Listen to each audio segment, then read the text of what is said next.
ये जो चुनाव है, ये एक तरफ आप देखेंगे कि गुपकार गैंग में सारे वो लोग मिल गए जो एक दूसरे के विरोधी थे और हमेशा राजनीति करते आए पिछले 70 साल से एक दूसरे को गाली देकर।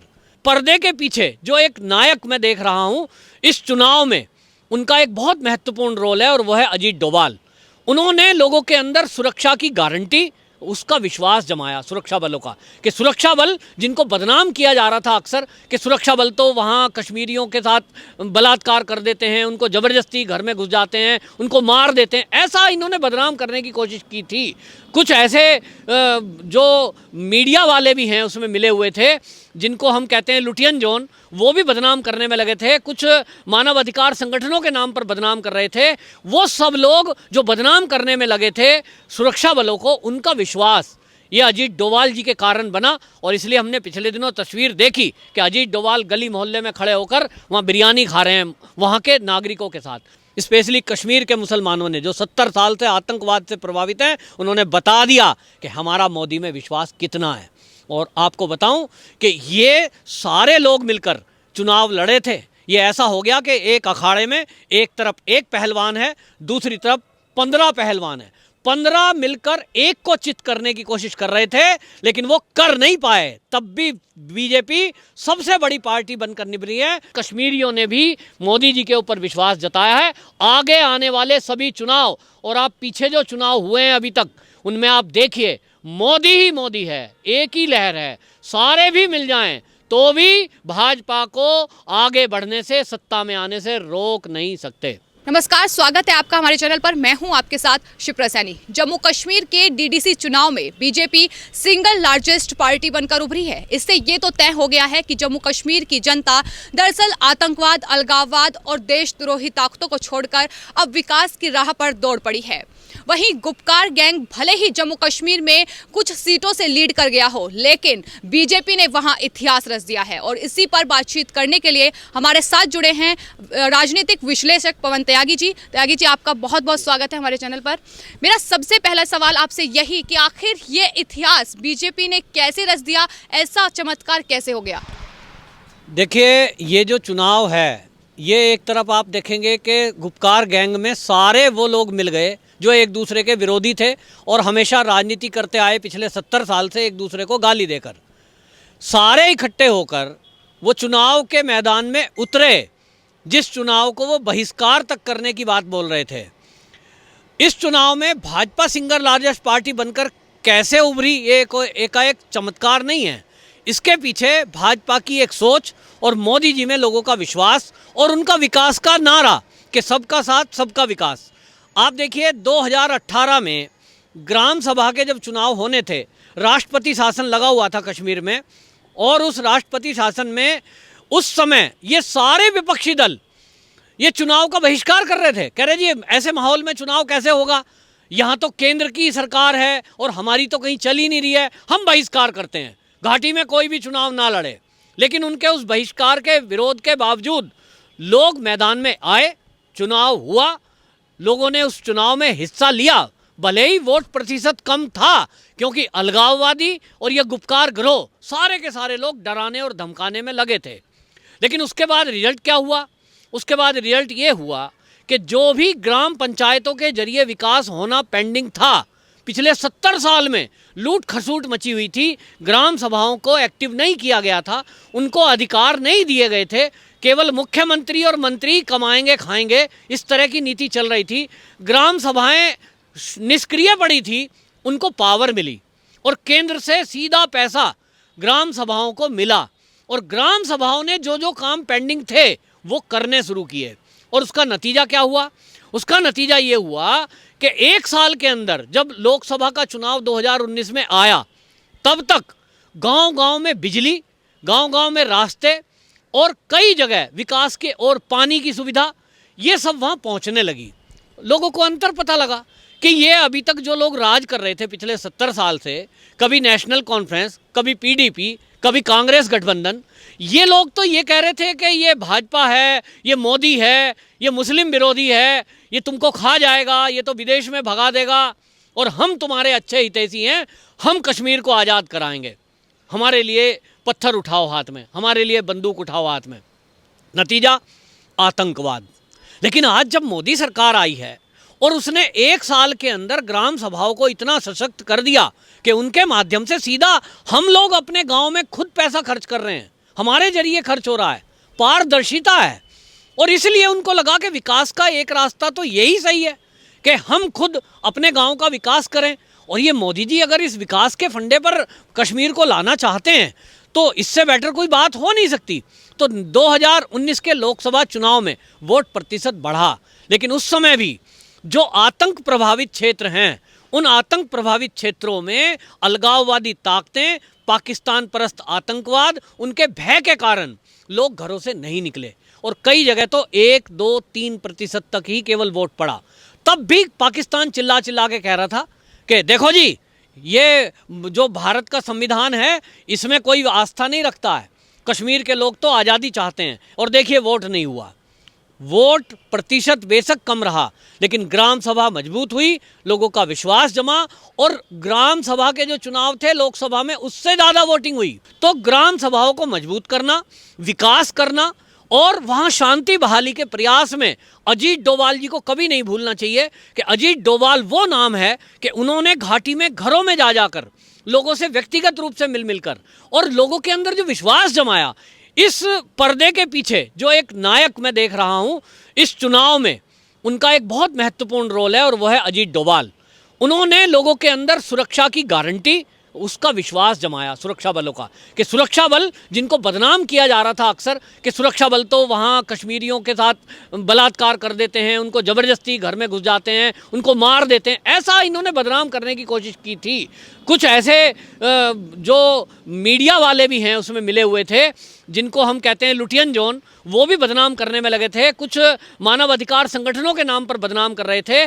वो सब लोग जो बदनाम करने में लगे थे सुरक्षा बलों को, उनका विश्वास ये अजीत डोभाल जी के कारण बना। और इसलिए हमने पिछले दिनों तस्वीर देखी कि अजीत डोभाल गली मोहल्ले में खड़े होकर वहाँ बिरयानी खा रहे हैं वहाँ के नागरिकों के साथ।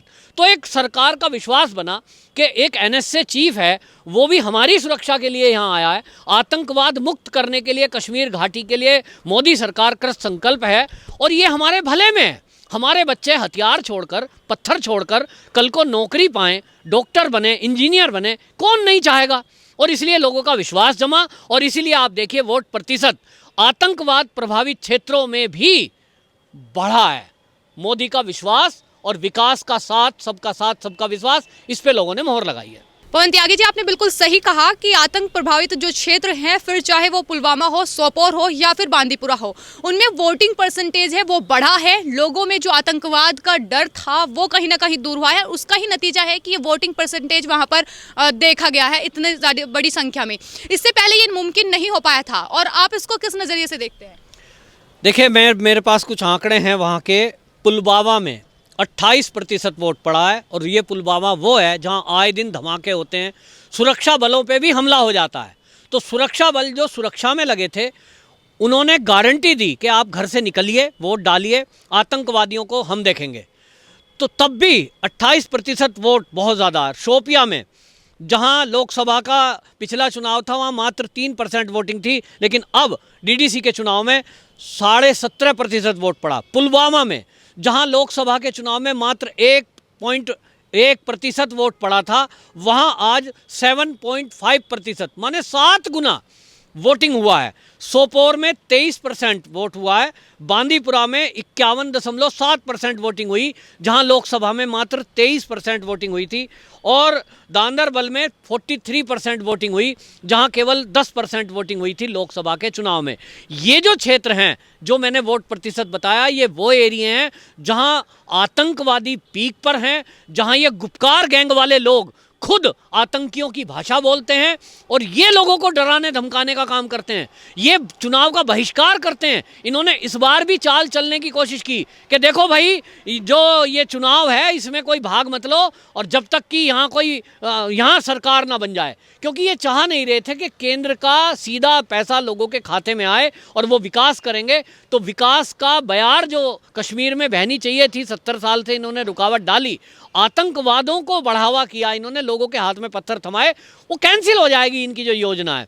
लेकिन लोगों ने ये बता दिया, आतंकवाद प्रभावित उन क्षेत्रों में भी बता दिया कि अब हम तुमसे डरने वाले नहीं हैं, अब हमारा विश्वास वहाँ की पुलिस, वहाँ के प्रशासन और हमारी देश की सेना, इनके ऊपर है। आज वहाँ सेना के ऊपर पत्थर नहीं, आज वहाँ सेना के निगरानी में बैलेट पर लोग मोहर लगा कर आए हैं। और इसलिए ये जो बाहरी बहुमत है, ये जो सिंगल लार्जेस्ट पार्टी भाजपा बनी है, ये छोटी मोटी बात नहीं है।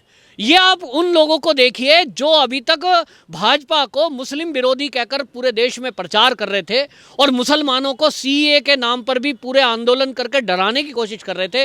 ये उनके मुंह पे करारा तमाचा है कि आप देखिए कि वहाँ मुस्लिम बहुल एरिए हैं सारे के सारे। जो वहाँ हिंदू रह रहे थे, जो वहाँ पंडित थे कश्मीरी, वो तो पलायन करके आ गए। इस वोट इलेक्शन में मात्र 1-8% उनकी वोट पड़ी है कहीं। लेकिन मुस्लिम बहुल एरिया में होते हुए उस क्षेत्र में बीजेपी को सिंगल लार्जेस्ट पार्टी बनाकर 75 सीटें जिताना, ये बता रहा है कि अगर गुपकार गैंग सारे मिलकर ना लड़ते ना, तो इनकी हालत इज्जत बचाने लायक भी ना होती। और आज आप देखिए पीडीपी कितनी वोट मिली हैं, कौन चाह रहा है उनको, कोई नहीं पूछ रहा। ये तो सारे गुंडे मिल गए, ऐसा समझ लो। चुनाव को कहते हैं भाई, चुनाव है एक तरह से शक्ति परीक्षा, किसका विश्वास किस में ज़्यादा है। ये कहते हैं कि पब्लिक का विश्वास भाजपा में, मोदी में बिल्कुल नहीं है, मोदी को कोई पसंद नहीं करता, मुसलमान तो बिल्कुल मोदी को लाइक नहीं करते। लेकिन नहीं, ये देश के मुसलमानों ने, स्पेशली कश्मीर के मुसलमानों ने जो 70 साल से आतंकवाद से प्रभावित हैं, उन्होंने बता दिया कि हमारा मोदी में विश्वास कितना है। और आपको बताऊं कि ये सारे लोग मिलकर चुनाव लड़े थे। ये ऐसा हो गया कि एक अखाड़े में एक तरफ एक पहलवान है, दूसरी तरफ 15 पहलवान है। 15 मिलकर एक को चित करने की कोशिश कर रहे थे, लेकिन वो कर नहीं पाए। तब भी बीजेपी सबसे बड़ी पार्टी बनकर निभरी है। मैं बता रहा हूं कि इस गुपकार गैंग को डूबकर झेलम में मर जाना चाहिए कि तुम सारे इकट्ठे हुए, फिर भी तुम भाजपा को रोक नहीं पाए। आज देश और दुनिया चौंक गई है कि मोदी जी का इतना विश्वास, मोदी जी का ऐसा विकास कि जो मुसलमानों को डराकर आज 70 साल तक कांग्रेस शासन करती आई केंद्र में, वो उनके मुंह पे तो ऐसा तमाचा लगा है कि वो मुंह दिखाने लायक नहीं है। और आज जो मुस्लिमों के हितैषी बनकर उनके बात करते हैं ओवैसी जैसे लोग, वो बात करने लायक नहीं है।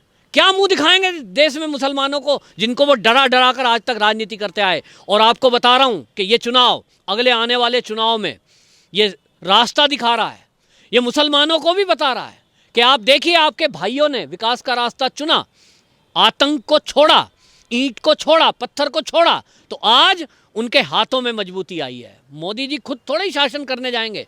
डीडीसी में जितने चुने गए लोग हैं वो खुद कश्मीरी हैं, अपना विकास खुद करेंगे। उनके हाथ में पैसा दे रहे हैं, ताकत दे रहे हैं मोदी जी। तो देश के मुसलमानों को भी एक मैसेज गया है इससे कि यदि आप भाजपा का साथ देंगे तो आपको मजबूती मिलेगी, आपको समृद्धि मिलेगी, आपको शिक्षा मिलेगी, आपको रोजगार मिलेगा। और अगर आप साथ ना देकर उन्हीं देश के दुश्मनों के हाथ में खेलोगे, एक वोट बैंक बनकर रह जाओगे, तो आपको कठपुतली की तरह नचाएंगे, ना आपका विकास होने देंगे, ना आपके ऊपर कोई विश्वास होने देंगे, और आपका यूज़ करके और थ्रो करने वाला काम करेंगे कि यूज़ कर लिया, वोट ले ली, उसके बाद कहाँ आप हैं कोई चिंता नहीं करता। नहीं तो आज तक 70 साल में इस देश के सारे मुसलमान साक्षर होते और सबसे ज़्यादा रईस होते, क्योंकि सारी योजना और अल्पसंख्यक कल्याण मंत्रालय 70 साल से इस देश में है जनाब। अभी तक तो एक भी मुसलमान ऐसा नहीं बचना चाहिए था और उनका बच्चा कि जिसकी नौकरी ना लगी हो सरकारी। लेकिन कितनी नौकरी लगाई, कितने काम करे, ये कोई जवाब कांग्रेस के पास नहीं है और ओवैसी जैसे नेताओं के पास नहीं है। तो मोदी जी ने ये दिखा दिया है कि उनका जो कार्यशैली है, उनके जो काम करने का तरीका है, वो सबका साथ, सबका विकास और सबका विश्वास है, जिसके कारण कश्मीरियों ने भी मोदी जी के ऊपर विश्वास जताया है।